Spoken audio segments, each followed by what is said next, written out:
ओम शांति। आज हम सभी बाबा के महावाक्य सार रूप में सुनेंगे। मीठे बच्चे, इस पुरानी दुनिया से बेहद के वैरागी बनो, क्योंकि बाप तुम्हारे लिए नया स्वर्ग रूपी घर बना रहे हैं। फिर बाबा ने पूछा, इस अविनाशी रुद्र यज्ञ में किन किन बातों के कारण ही विघ्न पड़ते हैं? बच्चे, यह शिव बाबा का रचा हुआ अविनाशी रुद्र यज्ञ है। इसमें तुम मनुष्य से देवता बनने के लिए पवित्र बनते हो।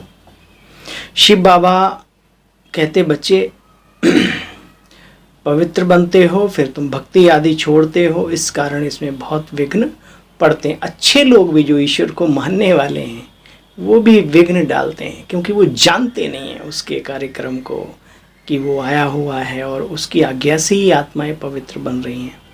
लोग कहते हैं शांति हो, विनाश ना हो, और बाप ने यह यज्ञ रुद्र ज्ञान यज्ञ रचा ही है, पुरानी दुनिया का विनाश और नई दुनिया को रचने के लिए। इसके बाद ही शांति की दुनिया आएगी ना। सफाई नहीं होगी, स्वच्छता नहीं होगी, तो नया युग, बैकुंठ, स्वर्ग, पैराडाइज कैसे आएगा इस तरह पर, है ना। सोचने की बात है, लेकिन सब समझते नहीं। जो समझते नहीं हो फिर विघ्नों को पैदा करते हैं। ओम शांति। ओम शांति का अर्थ तुम बच्चे जानते हो। बाप ने अर्थ बच्चों को समझाया है। अहम आत्मा का स्वधर्म शांत स्वरूप है। देखो, शांति धाम में जाने के लिए कोई पुरुषार्थ नहीं करना पड़ता। आत्मा स्वयं शांत स्वरूप शांति धाम की रहने वाली है। यहाँ थोड़े समय के लिए शांत रहते हैं।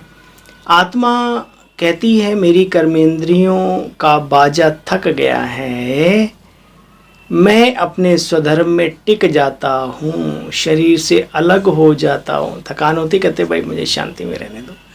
कारण क्या है? आत्मा शांति धाम की रहने वाली है, उसका स्वरूप भी शांत स्वरूप है।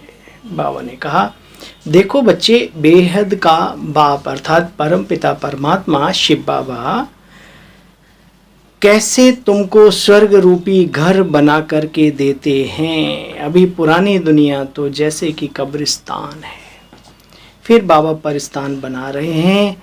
यही जमुना का कंठा होगा जिसके किनारे महल बनेंगे। वो महल भी बहुत गजब के होंगे। बाबा ने कहा, खानियाँ भरतू कैसे तुम बच्चों ने साक्षात्कार किया है, कैसे सोना हीरे जवाहरात सब भर भर के ले आते हैं। जैसे आजकल गारा मिट्टी से ईंटें बनाते हैं, पत्थर काट काट के ले आते हैं पहाड़ों से अपने घरों में लगाने के लिए।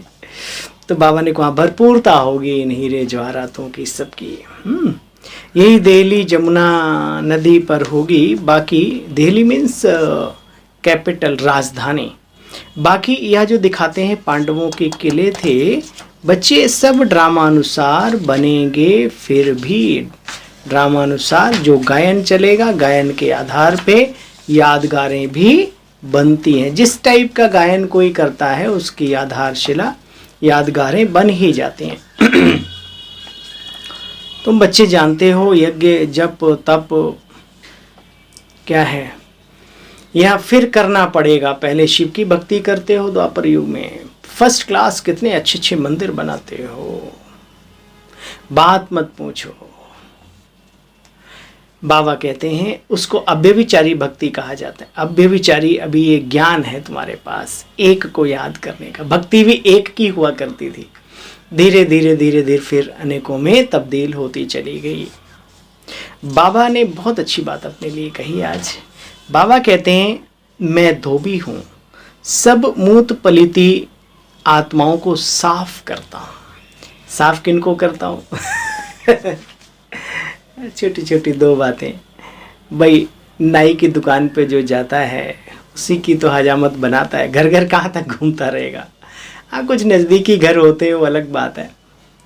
सेम इसी तरीके से बाबा ने कहा कि जो बच्चे मेरे ऊपर अर्पण होते हैं, अर्पित होते हैं, समर्पण होते हैं, आप किसी के चरणों में समर्पण करो ऐसे साष्टांग, एकदम से व्यक्ति वो उठ खड़ा होगा। आपको उठा के गले लगा लेगा, अगर थोड़ी सी भी व्यक्तित्व का धनत्व उसके अंदर होगा तो। बाबा हमारा बाबा है। जब हम आत्माएं अपने आप को समर्पित कर देती हैं, बाबा स्वयं हमें शुद्ध श्रेष्ठ पावन बनाने के लिए खड़ा हो जाता है। ठीक है, अपनी आपाधापी करते रहेंगे कुछ नहीं होने वाला। हाँ, बस समर्पण कर दिया मन बुद्धि को, और जैसे जैसे बाबा कहते जाएं वैसे वैसे आप करते जाओ। अपनी खोपड़ी श्रीमत में मनमत मिक्स करने की मत लगाओ। ठीक है, तो बाबा कहते हैं मूत मैं धोबी भी हूँ, बाबा कहते हैं मैं धोबी भी हूँ, सब मूत पलीती आत्माओं को साफ करता हूँ। विकारी गंदी जो अंदर कचरा घुस गया है ना बुराइयों का, उनको बाबा सब साफ करता है। देखो फिर शरीर भी बच्चे तुम्हें शुद्ध मिलेगा सतयुग में। अभी तो शरीर भी ऐसे ही है, कितने रोग भरे पड़े हैं इसमें। मैं सेकंड में दुनिया के कपड़े साफ कर देता हूँ। जैसे आप नालियाँ साफ करते रहो, फिर नदियाँ साफ करते रहो, और झमाझम बारिश हो तो सब सफाई हो जाती है। बाबा कहते हैं मैं सेकंड में सारी दुनिया के कपड़े साफ कर देता हूँ, अर्थात आत्माओं को पवित्र बना देता हूँ। तो बच्चे छू मंत्र हुआ ना, तुम्हारी अभी चढ़ती कला है, जीवन मुक्ति का बहुत सहज उपाय है। चलते फिरते उठते बैठते खाते पीते देखते सुनते बोलते एक बाबा को याद करते रहिएगा जी। बस चलते फिरते सिर्फ बाप को याद करते रहो बच्चे, और तो कोई तकलीफ मैं तुम बच्चों को देता नहीं हूँ।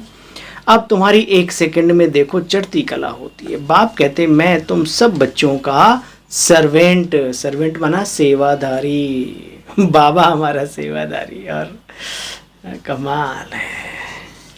मैं तुम बच्चों का सर्वेंट बनकर आया हूँ। तुमने मुझे बुलाया है ना, हे पतित पावन आओ। तो बच्चे सर्वेंट हुआ ना, तुम बहुत पतित बनते हो तो जोर से चिल्लाते हो। तो अब मैं आया हूँ, मंत्र देता हूँ। बाबा कहते मैं कोई मंत्र नहीं देता। आज मुरली में क्या कहा बाबा ने, बच्चे मैं तुम्हें मंत्र देता हूँ। बच्चे मन मना भव। कौन सा मंत्र? तन मना भव नहीं, मन मना भव। मन ही मन अपने को उधर समर्पित कर दो, भव स्थित कर दो उसके स्वरूप पर, शिव बाबा के। अच्छा भाई, जितना याद करेंगे उतना पाप कटते जाएंगे। तो इतनी तो हिम्मत चाहिए ना कि सारे काम धंधे छोड़ के थोड़ा बैठ के भी योग लगाओ।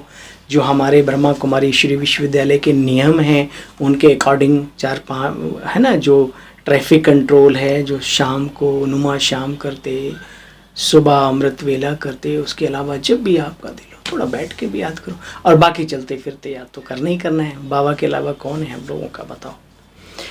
अच्छा याद से तुम्हारे पाप कट जाएंगे, इतनी हिम्मत तो करनी चाहिए ना। अच्छा, मीठे मीठे स्किल दे बच्चों प्रति, माता पिता बाप दादा का याद प्यार और गुड मॉर्निंग। रूहानी बाप की रूहानी बच्चों को नमस्ते बोलो। हम सब रूहानी बच्चों की रूहानी बाबा को नमस्ते। बाबा संकल्प किया और पहुंच गया। धारणा का बहुत ही अच्छा सार पूरी मुरली का। मुख से सदैव ज्ञान अमृत निकलना चाहिए। ब्राह्मणों के मुख से अब कोई भी कचड़ा नहीं निकलना चाहिए। ज्ञान से ही सबकी सदगति करनी है। एक बाप से ही सुनना है, दूसरों से नहीं सुनना। चढ़ती कला में जाने के लिए चलते फिरते एक बाप को याद करने का अभ्यास करना है। इस पुरानी दुनिया पुराने चोले से ममत्व मिटा देना है। वरदान, एक ही रास्ता एक से रिश्ता। हाँ भाई सुनो, एक ही रास्ता और एक से ही रिश्ता। कितना अच्छा स्लोगन है। वरदान में स्लोगन मिल गया। हाँ? ये स्लोगन जीवन में पक्का कर लो और वरदान को हजम कर जाओ अपने अंदर। एक ही रास्ता और एक से रिश्ता रखने वाले संपूर्ण फरिश्ता भव। सुना फरिश्ते की डेफिनेशन?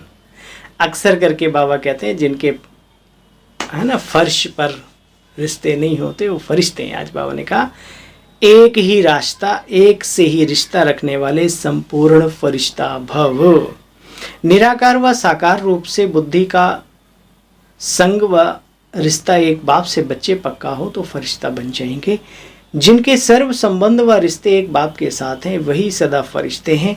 जैसे गवर्नमेंट रास्ते में बोर्ड लगा देती है ना कि यह रास्ता ब्लॉक है, ऐसे सब रास्ते ब्लॉक कर दो तो बुद्धि का भटकना बंद हो जाएगा।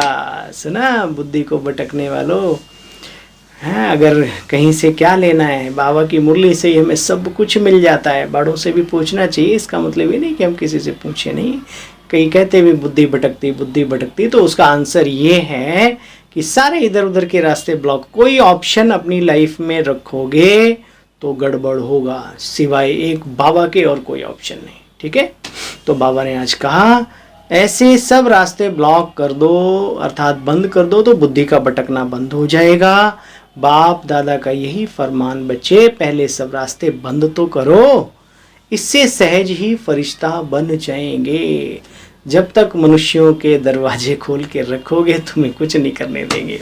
ठीक है, इसलिए प्यार करो, स्नेह दो, सम्मान दो, वो अलग बात है। लेकिन एक बात याद रखो, जब वक्त पड़ेगा तो सिवाय ईश्वरीय सत्ता के और कोई साथ नहीं दे सकता, दे ही नहीं सकता। अपनी नहीं संभाली जाती इस घोर कलयुग में, तुम्हारी कौन संभालेगा।